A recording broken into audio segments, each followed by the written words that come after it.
long hair. So what do you know about painted faces from articles that you've read?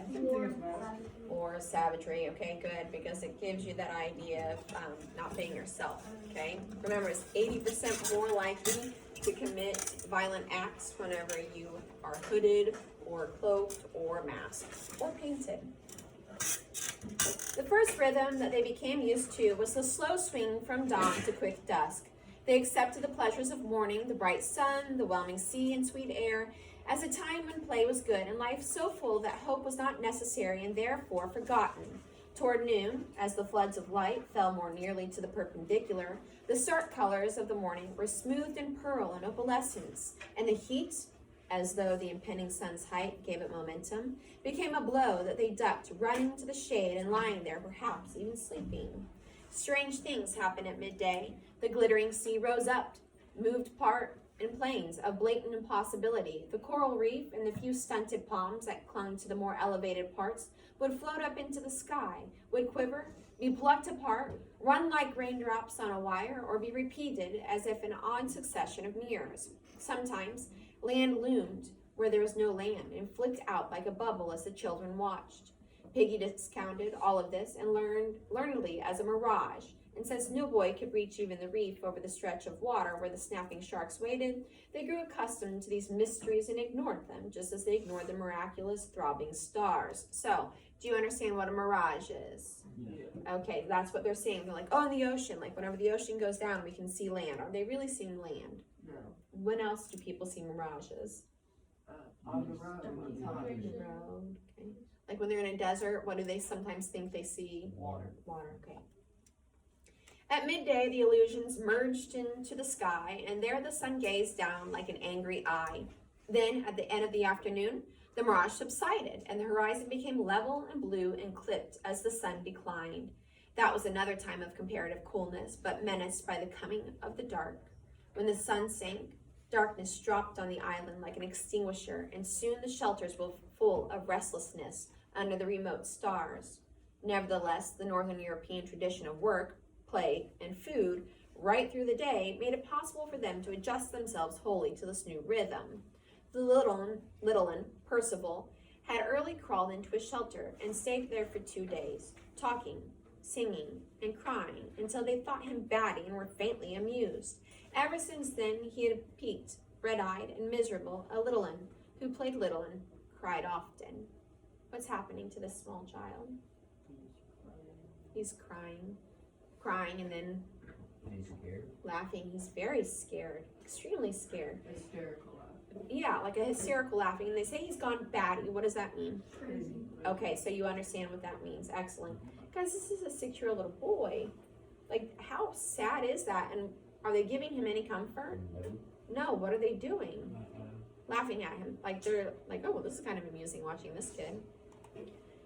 The smaller boys were known now by the generic title of little uns. The decrease in size from Ralph down was gradual, and though there was a dubious region inhabited by Simon and Robert and Maurice, nevertheless no one had any difficulty in recognizing big uns at one end and little uns at the other. The undoubted little ones, those aged about 6, led a quite distinct and at the same time intense life of their own. They ate most of the day, picking fruit where they could reach it, not particular about ripeness and quality. They were used now to stomach aches and a sort of chronic diarrhea. They suffered untold terrors in the dark and huddled together for comfort. Apart from food and sleep, they found time for play, aimless and trivial in the white sand by the bright water. They cried for their mothers, much less often than they might have been expected. They were very brown and filthy dirty. They obeyed the summons of the conch, partly because Ralph blew it and he was big enough to be linked with the adult world of authority, and partly because they enjoyed the entertainment of the assemblies. But otherwise, they seldom bothered with the big uns, and their passionately emotional and corporate life was their own. So the little ones very much have their own little society that they run apart from the big ones, okay? But they do still come when the conch sounds. Why? Entertainment and? It still has someone to authority figure. Yeah, Ralph is still bigger, so they can kind of link him to that adult world of authority a little bit still, okay? Does that surprise you that they've kind of separated off and there's big ones and little ones in their own little areas? No, okay. So that surprised me a lot. They had built castles in the sand at the bar of the little river. These castles were about 1 foot high and were decorated with shells and withered flowers and interesting stones. Around the castles was a complex of marks, tracks, walls, railway lines, and there was a significance only in when inspected with the eye at each level. The little ones played here, if not happily, at least with absorbed attention, and often as many as 3 of them would play the same game together. 3 were playing here now. Henry was the biggest of them. He was also a distant relative of that boy whose mulberry-marked face had not been seen since the evening of the Great Fire. But he was not old enough to understand this, and if he had been told that the other boy had gone home in an aircraft, he would have accepted the statement without much fuss or belief. Henry was a bit of a leader this afternoon, because the other 2 were Percival and Johnny, the smallest boys on the island. Percival was mouse-colored and had not been very attractive even to his mother. Johnny was well-built, with fair hair and a natural belligerence. Just now, he was being obedient because he was interested, and the 3 children kneeling in the sand were at peace.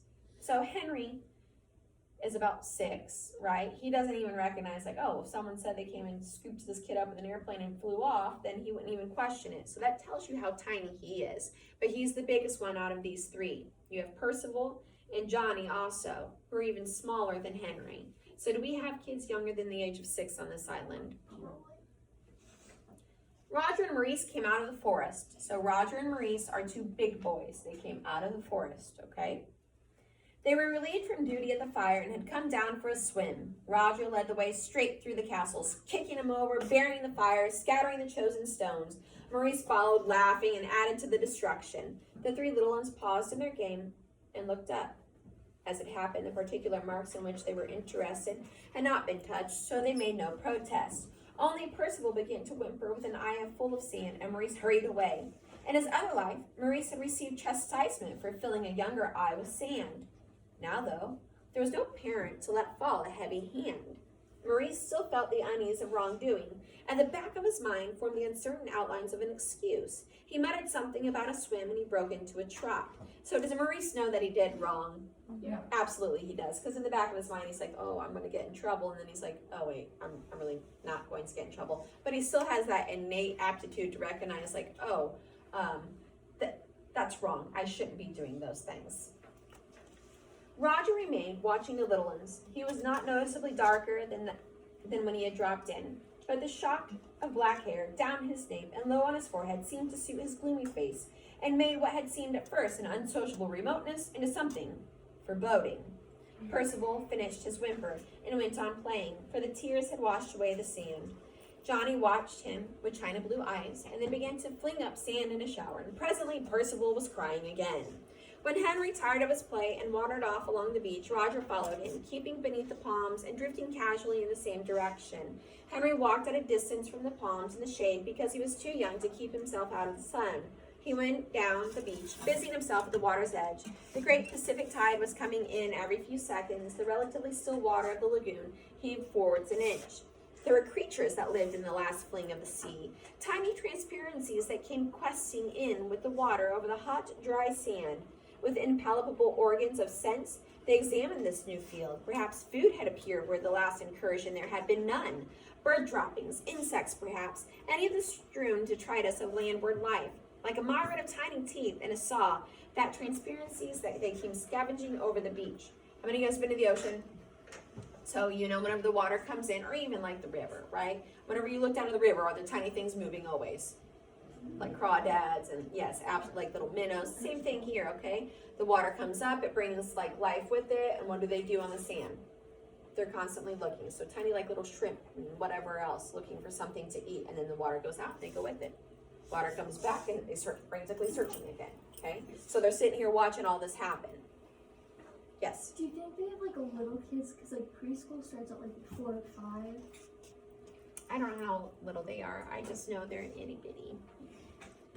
This was fascinating to Henry. He poked about with a bit of stick. That itself was wave-worn and whitened and vagrant and tried to control the motions of the scavengers. He made little runnels that the tide filled and tried to crowd them with creatures. He became absorbed beyond more happiness as he felt himself exercising control over living things. He talked to them, urging them, ordering them. Driven back by the tide, his footprints became bays in which they were trapped and gave him the illusion of mastery. He squatted on his hams at the water's edge, bowed with a shock of hair falling over his forehead and past his eyes, and the afternoon sun emptied down invisible arrows.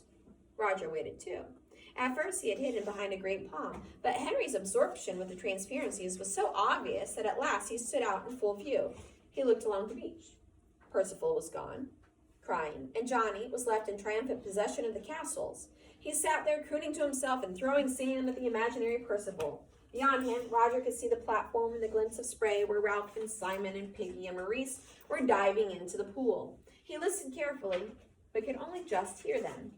A sudden breeze shook the fringe of palm trees so that the fronds tossed and fluttered. 60 feet above Roger, several nuts, fibrous lumps as big as rugby balls, were loosed from their stems. They fell about him with a series of hard thumps, and he was not touched. Roger did not consider his escape, but looked from the nuts to Henry and back again. The subsoil beneath the palm trees was a raised beach. The generations of palm had worked loose in the stones, had worked loose in the stones that had lain on the sands of another shore. Roger stooped, picked up a stone, aimed, threw it at Henry. Threw to miss. The stone, that token of preposterous time, bounced 5 yards to Henry's right and fell in the water. Roger gathered a handful of stones and began to throw them. Yet there was a space around Henry, perhaps 6 yards in diameter, into which he dare not throw. Here, invisible yet strong, was the taboo of the old life. Round the squatting child was the protection of parents and school and policemen and the law. Roger's arm was conditioned by a civilization that knew nothing of him and was in ruins. Henry was surprised by the plopping sounds in the water around him. He abandoned the noiseless transparencies and pointed at the center of the spreading rings like a setter. This side and that, the stones fell. And Henry turned obediently, but always too late to see where the stones were coming from. Alas, he saw one and laughed, looking for the friend who was teasing him. But Roger had whipped behind the palm again, was leaning against it, breathing quickly, his eyelids fluttering, and then Henry lost interest in the stones and he wandered off. Roger! Jack was standing under a tree about 10 yards away. So, what's the big boy doing with the little boy? He's just messing with them. Really, okay? Is he hitting him with the rocks? No, because still he says he's in that, like, protective 6 feet diameter of what? Word not to do. His old life, right? So he still sees that child as being protected by his old life. Teachers, policemen, the law, whatever it may be. I can't hurt that kid, but I can mess with him a little bit, okay? Again, remember, civility to savagery. Or do we still have some sort of civilized society here? Absolutely. And that's why Golding puts this in here, is that you recognize that they're not completely savage yet. Jack was standing under a tree about 10 yards away. When Roger opened his eyes and saw him, a darker shadow crept beneath the swarthiness of his skin. But Jack noticed nothing. He was eager, impatient, beckoning so that Roger went to him. There was a small pool at the end of the river. Oh, gosh.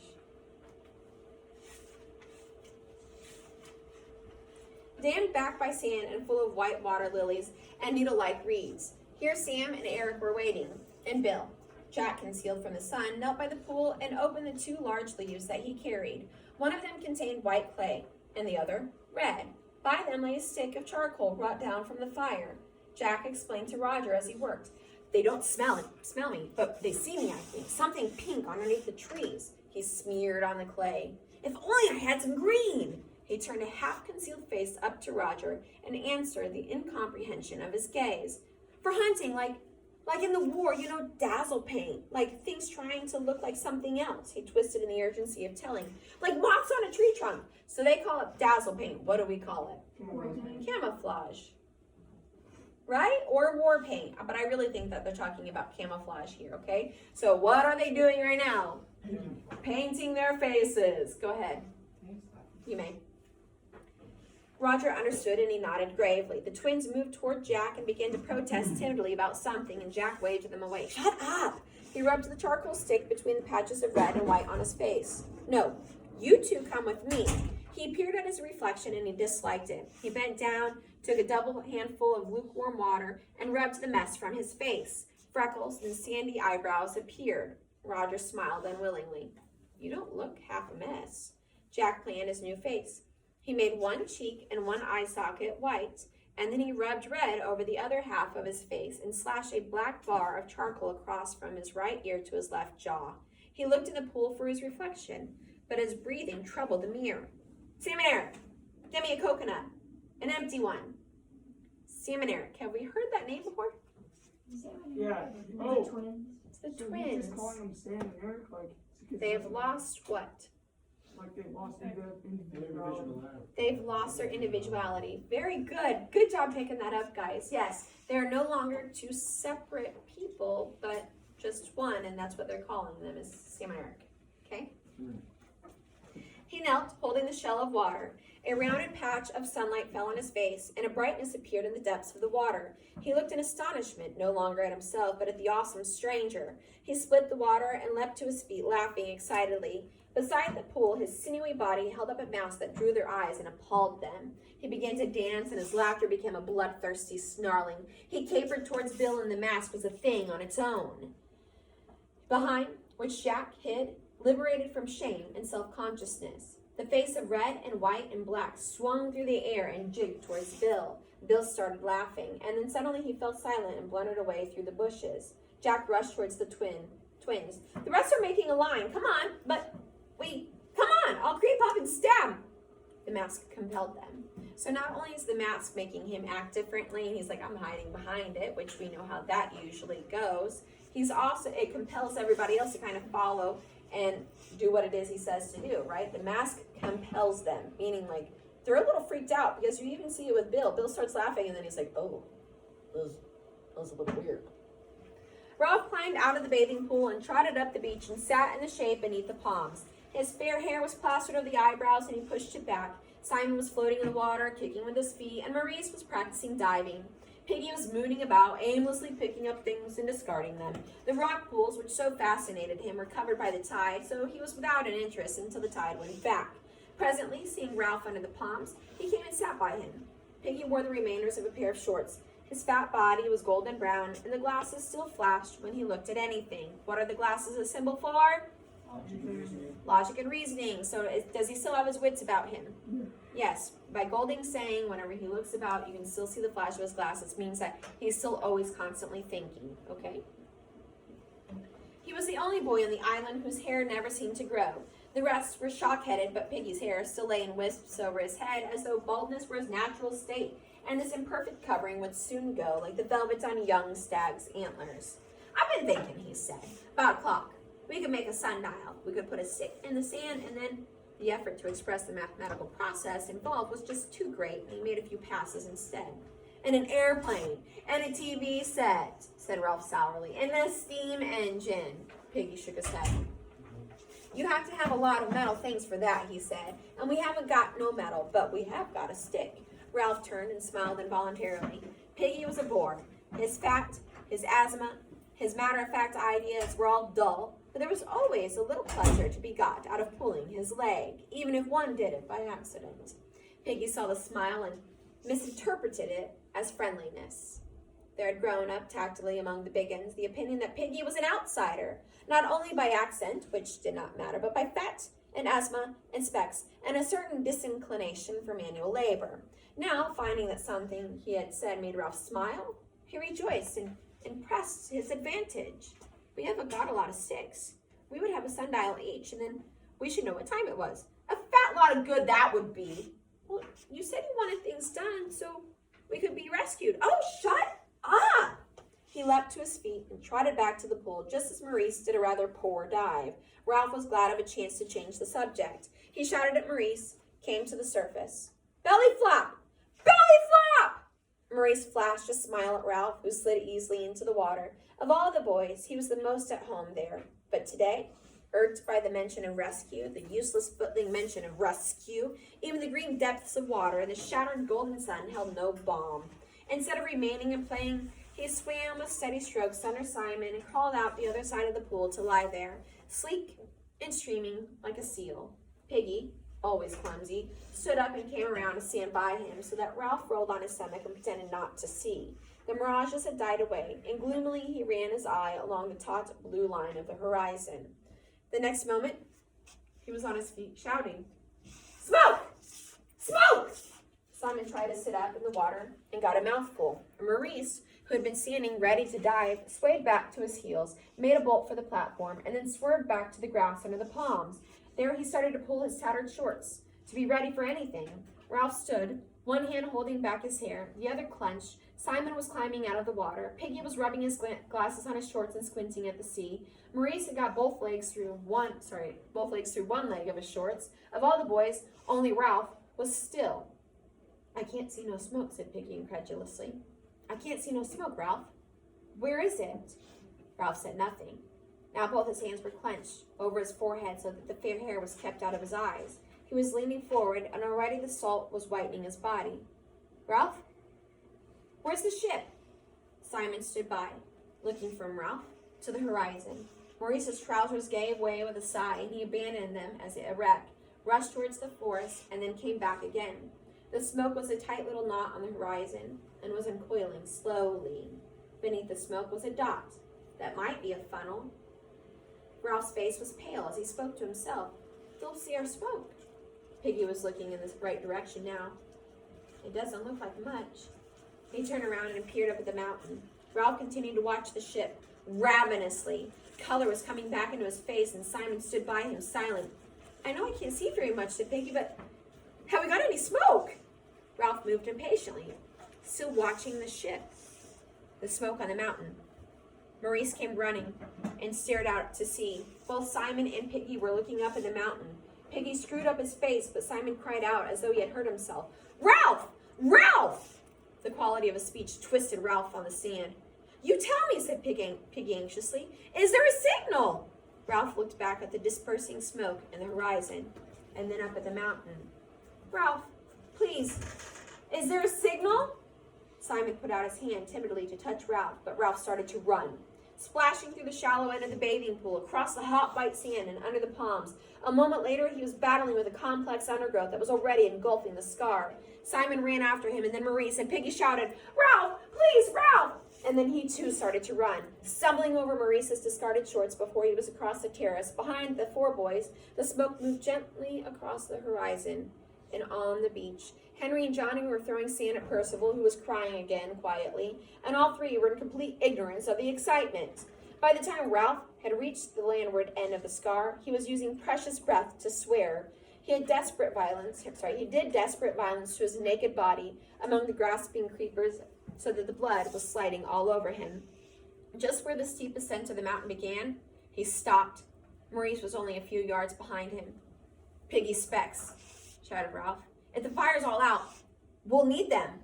He stopped shouting and swayed on his feet. Piggy was only just visible, bumbling up the beach. Ralph looked off into the horizon and then up to the mountain. Was it better to fetch Piggy's glasses, or would the ship have gone? Or if they climbed on, supposing the fire was out, and they had to watch Piggy crawling near and the ship sinking under the horizon? Balanced on a high peak of need, agonized by indecision, Ralph cried out, "Oh, God! Oh, God!" Simon, struggling with the bushes, caught his breath. His face was twisted. Ralph blundered on, savaging himself as the wisp of smoke moved on. The fire was dead. They saw that straight away. Saw what they had really known down on the beach when the smoke of home had beckoned.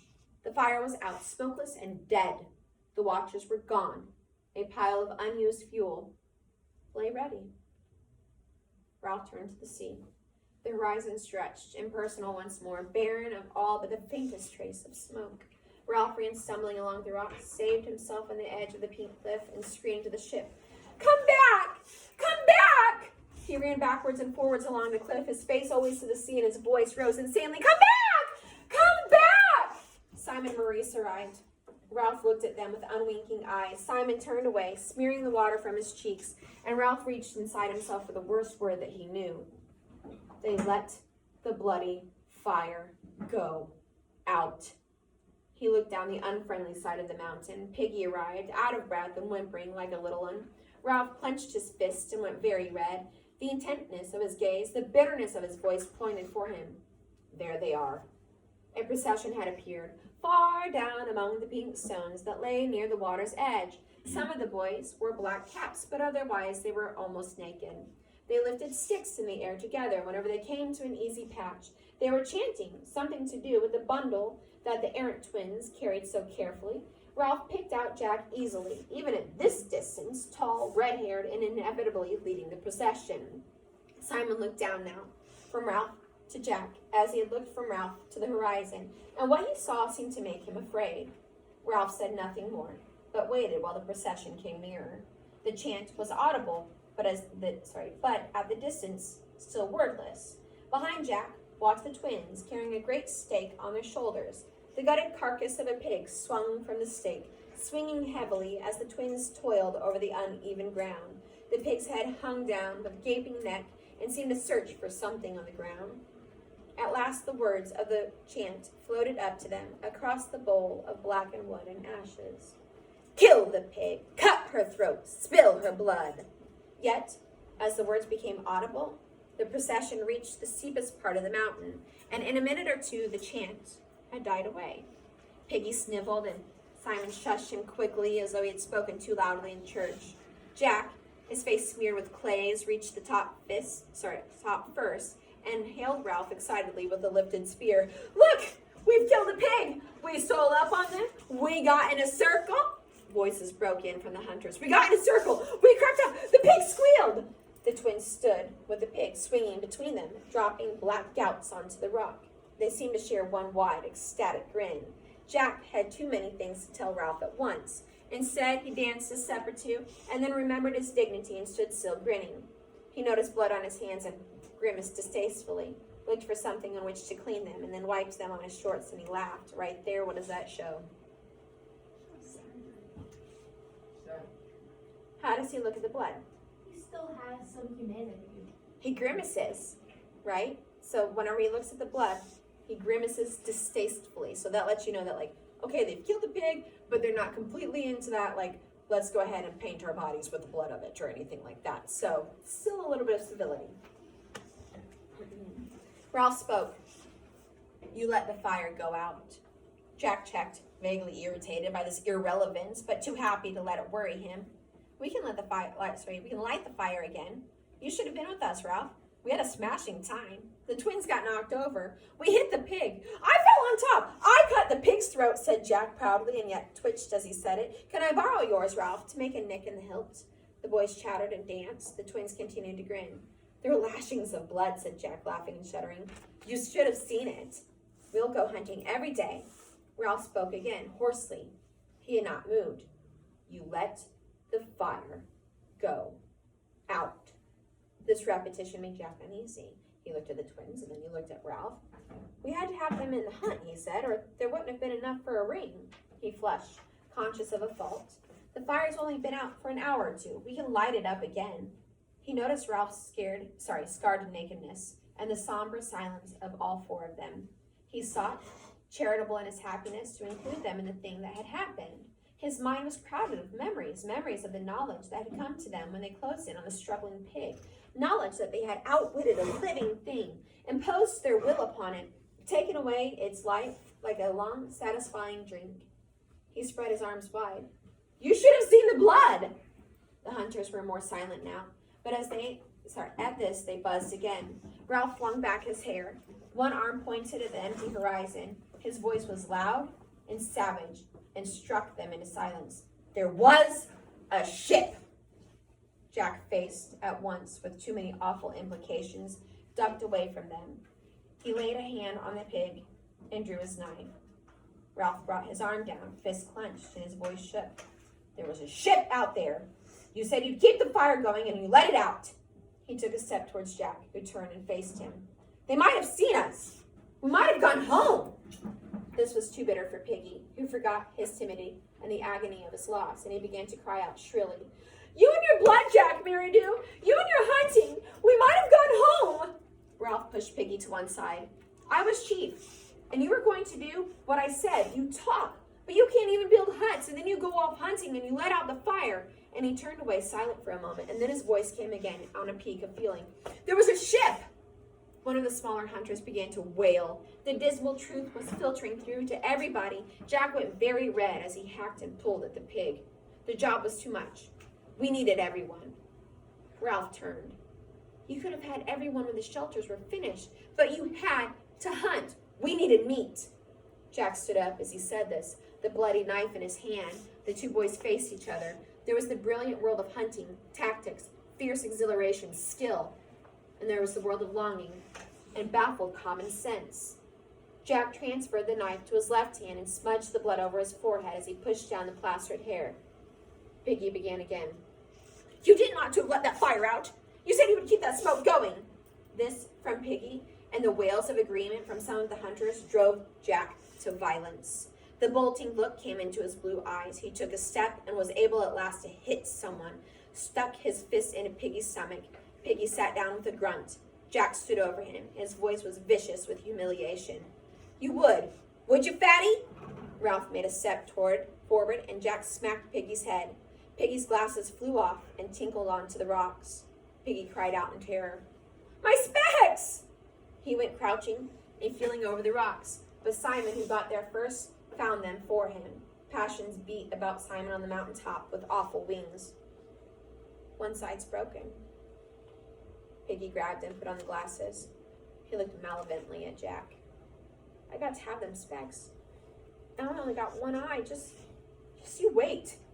Jack made a move toward Piggy, who scrambled away until a great rock lay between them. He thrust his head over the top and glared at Jack through one flashing glass. Now I only got one eye. Just you wait. Jack mimicked the whine and scrambled. Just you wait. Yeah. Piggy and the parody were so funny that the hunters began to laugh.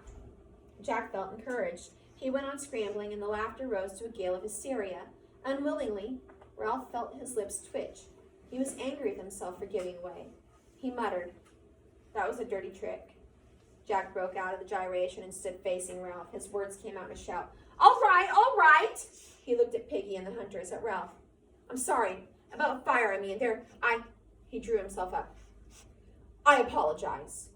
The buzz from the hunters was one of admiration at the handsome behavior. Clearly, they were of the opinion that Jack had done the decent thing, had put himself in the right by his generous apology, and Ralph obscurely in the wrong. They waited for an appropriately decent answer. Yet, Ralph's throat refused to pass one. He resented, as an addition to Jack's misbehavior, this verbal trick. The fire was dead. The ship was gone. Could they not see? Anger instead of decency passed his throat. That was a dirty trick. They were silent at the mountaintop while the opaque look appeared in Jack's eyes and passed away.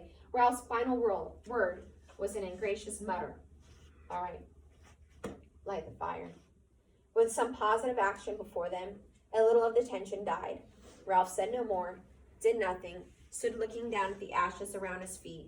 Jack was loud and active. He gave orders, sang, whistled, threw remarks at the silent Ralph, remarks that did not need an answer, and therefore could not invite a snub. And still Ralph was silent.